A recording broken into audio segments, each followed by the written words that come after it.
Glamorgan sealed their third win from 4 in this season's NatWest T20 Blast competition, thanks to captain Jim Allenby's 96 off just 59 balls.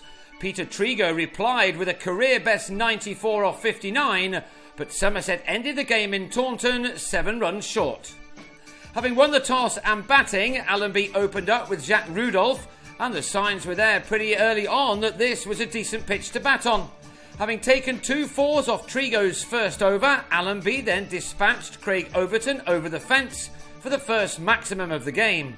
Marcus Trescothick mixed the bowling up with Trigo, Dirk Nanners, Overton and Alfonso Thomas all bowling within the first 5 overs, but all of them got the same treatment from Allenby and Rudolph.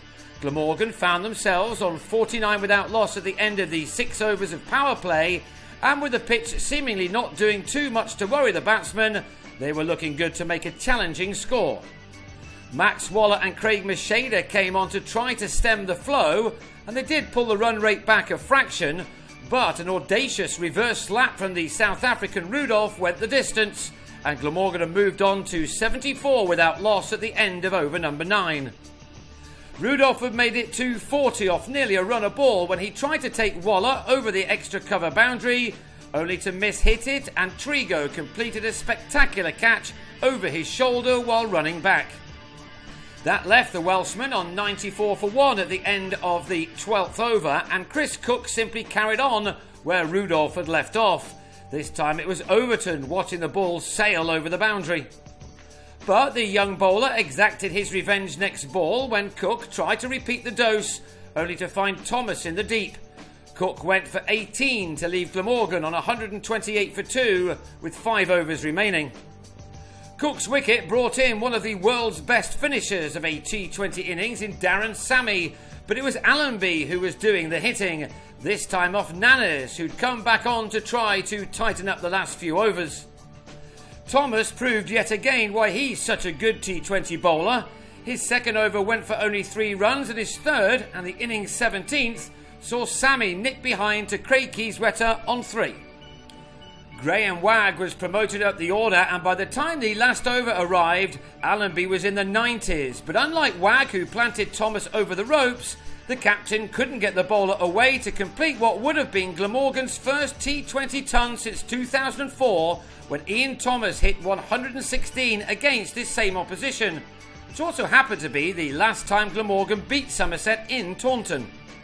So the visitors had set the home side and around par 177 to win off their 20 overs, having made 176 for 3 themselves. But it was Wagg who once again did the damage to the home side when he had Trescothick caught behind in the first over with a score on just 4. And Wagg was at it again in the third over when Kieswetter went after him, only to find Andrew Salter in the deep. After 3 overs, Somerset were on 15 for 2, needing 162 more runs off 17 overs at a rate of 9.5. With Trigo and new batsman Alvaro Peterson in, Somerset were very capable of keeping up with the rate, and the South African international proved that with a glorious straight drive for 6 off Michael Hogan. 3 fours in 1 over helped take the rate down a bit, but by the end of the power play, Somerset still required just fewer than 10 runs per over to win. Trigo hasn't fired on all cylinders so far in this T20 season, but he was starting to feel bat on ball a lot better now, and together with Peterson he took the score to 71 for 2 at the end of the 9th. The 10th over saw the end of Peterson though, a reverse lap finding Dean Koska to end his innings on 34 of 24 balls made with 4 fours and a 6. Trigo was now joined by James Hildreth, playing for the first time since the birth of his first child, and his role was to let Trigo do his thing. A single to square leg brought up the 13th half-century of the all-rounder's career. It had come off 37 balls and included 7 fours.